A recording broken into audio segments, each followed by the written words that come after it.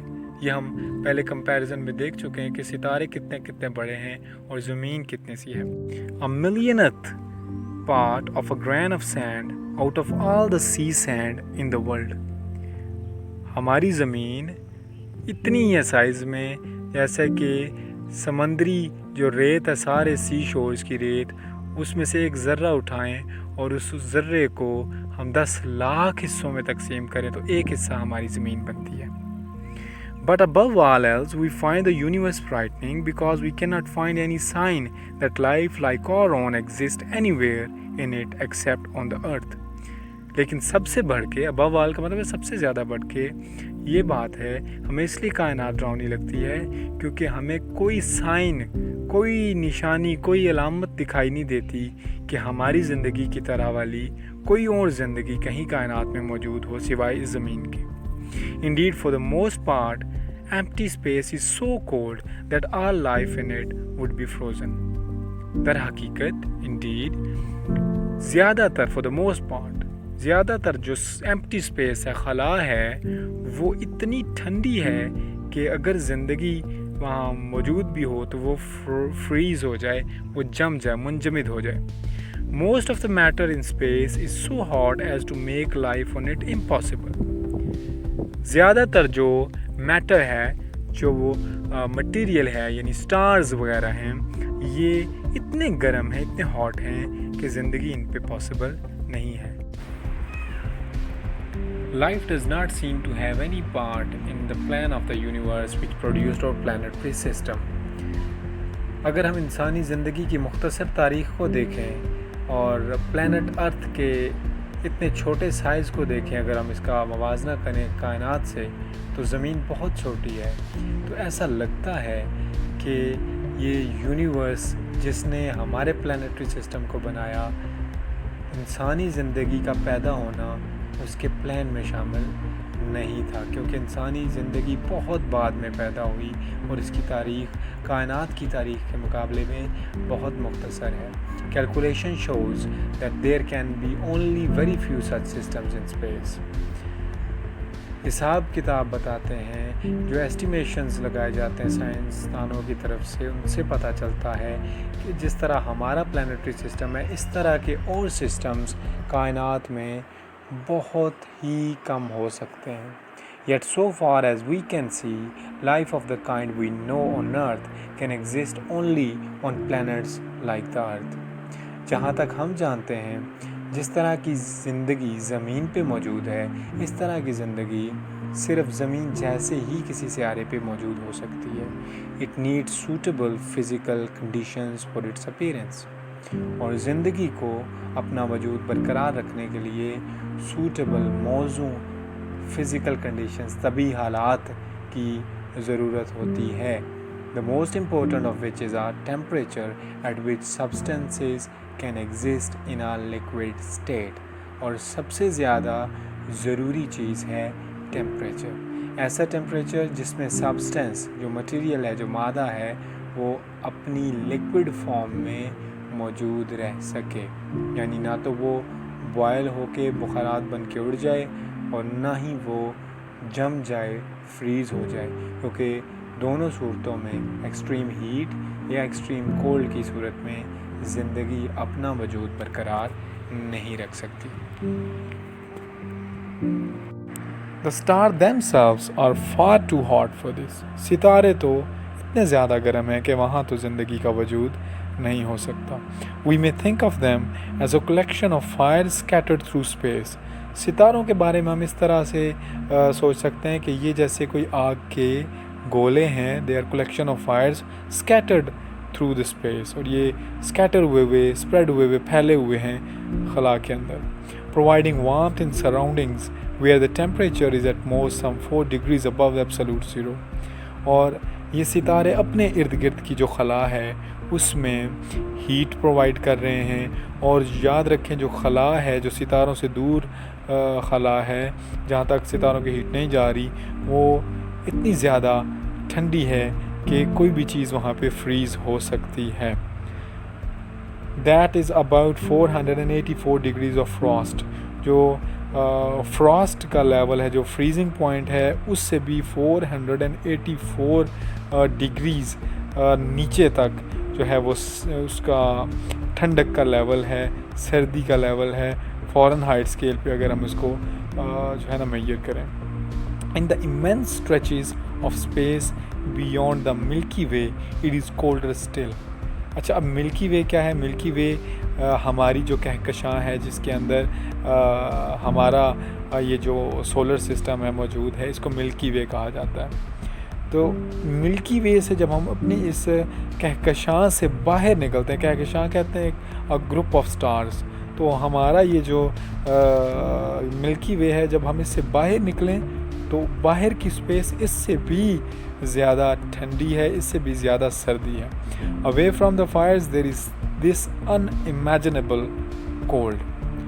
یہ جو آگ کے گولے ہیں ستارے ان سے اگر دور جائیں تو unimaginable ناقابل تصور سردی ہے of hundreds of degrees of frost. یعنی کہ وہ نقطۂ انجماد جو ہے جو فریزنگ پوائنٹ ہے اس سے بھی نیچے کئی سینکڑوں ڈگریز نیچے تک کی ٹھنڈک ہے. کلوز اپ ٹو دیم, اور اگر ہم ان ستاروں کے قریب کی بات کریں there is a temperature of thousands of degrees at which all solids melt all liquids boil. اور اگر ستاروں کے قریب جانے کی بات کریں تو ستاروں کے قریب اتنا ہزاروں ڈگریز کا ٹیمپریچر ہے. ویسے 100 پہ جو ہے وہ بوائلنگ پوائنٹ ہوتا ہے, چیزیں جو ہیں وہ ابل پڑتی ہیں, پانی کو اگر آپ رکھیں تو وہ ابل پڑتا ہے 100 ڈگریز پہ. تو ستاروں کے قریب تھاؤزنڈز آف ڈگریز جو ہے وہ ٹیمپریچر ہے جہاں پہ سالڈز جو ہیں جو ٹھوس چیزیں ہیں وہ میلٹ ہو جاتی ہیں, پگھل جاتی ہیں. آل لیکوڈز بوائل, وہ جتنے بھی جو لیکوڈز ہیں وہ بوائل ہو جاتے ہیں اور وہ بخارات بن کے ختم ہو جاتے ہیں.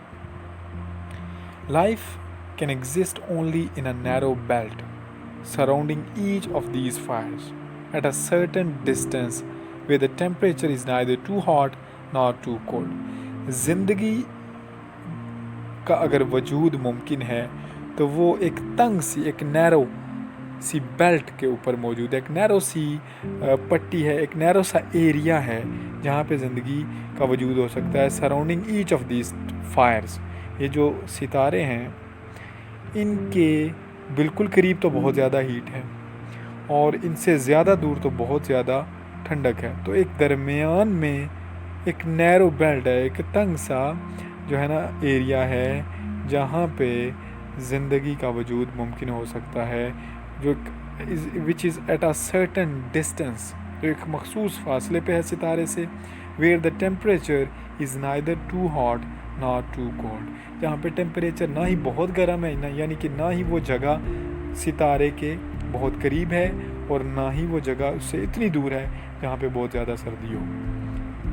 یعنی جس طرح ہماری زمین ہے یہ سورج کے اتنے قریب بھی نہیں ہے کہ چیزیں سالڈز میلٹ ہونا شروع ہو جائیں اور لکوڈ بوائل ہو جائیں, اور نہ ہی زمین سورج سے اتنی دور ہے کہ سردی کی وجہ سے چیزیں فریز ہو جائیں. اسی طرح کے نیرو بیلٹس میں زندگی کا امکان ہو سکتا ہے.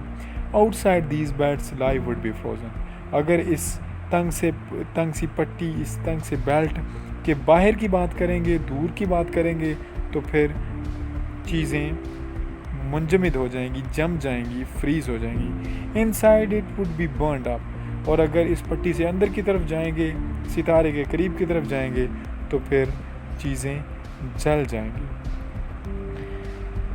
A rough calculation shows that all such temperature belts within which life is possible, all added together, make up less than 1,000 millionth part of the whole of space.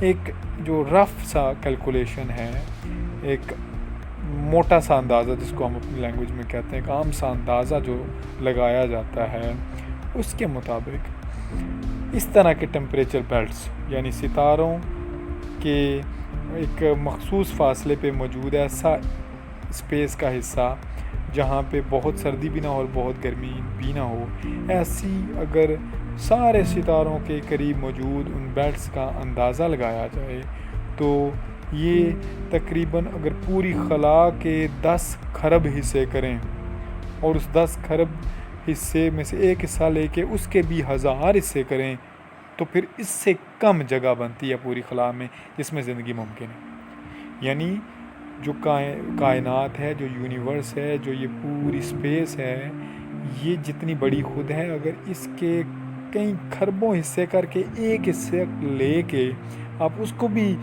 Further divide کریں تو اتنی سی جگہ بنتی ہے ساری ملا کے جس میں زندگی کا وجود ممکن ہے. یعنی اسپیس بہت بڑی ہے اور زندگی کا وجود بہت تھوڑی سی جگہوں پہ ممکن ہے. باقی ساری جگہیں یا تو اتنی زیادہ ٹھنڈی ہیں یا اتنی زیادہ گرم ہیں کہ زندگی وہاں باقی نہیں رہ سکتی.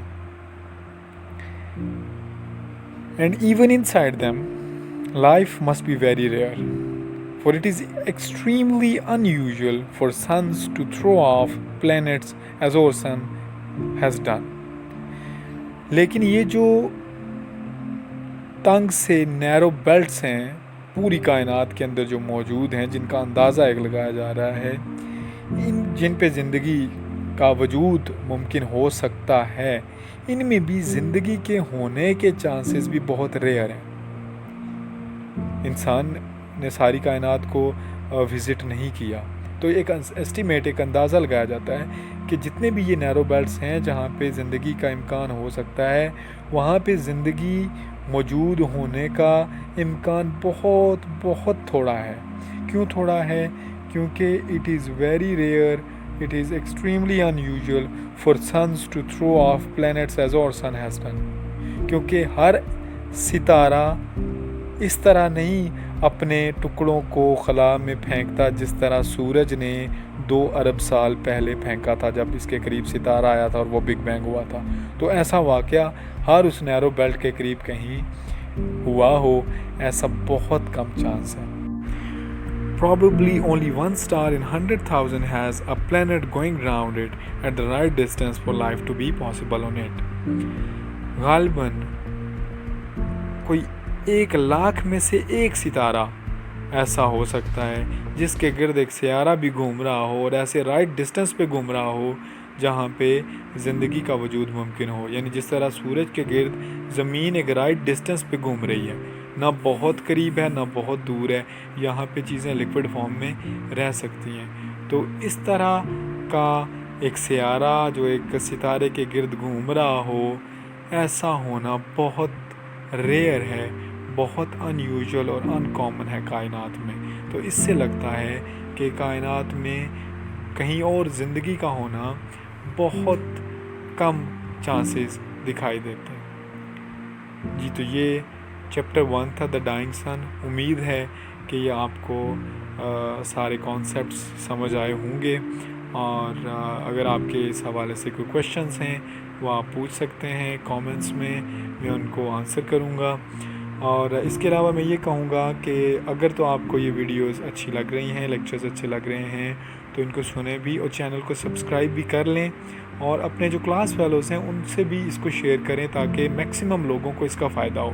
اور سبسکرائب کرنے کا فائدہ یہ ہوگا کہ آپ کو ویڈیوز وہ ٹائملی ملتی رہیں گی اور ساری ویڈیوز آپ ٹائم پہ دیکھ سکیں گے. اس طرح آپ کو لنکس کا ویٹ کرنا پڑے گا, ٹھیک ہے, اور لنکس ڈھونڈنے پڑیں گے جو کہ ایک مشکل کام ہے. اور کامنٹس میں اپنی رائے ضرور دیا کریں تاکہ مجھے پتہ چلے کہ آپ یہ لیکچر سن رہے ہیں. اگر اس میں کسی چیز کو چینج کرنے کی ضرورت ہے تو وہ بھی, تاکہ میں آپ اس کو چینج کروں اور ایسے بناؤں جیسے آپ کو بہتر طریقے سے سمجھ آ سکے اور آپ کو میکسیمم فائدہ ہو سکے. اگلے لیکچر تک اللہ حافظ.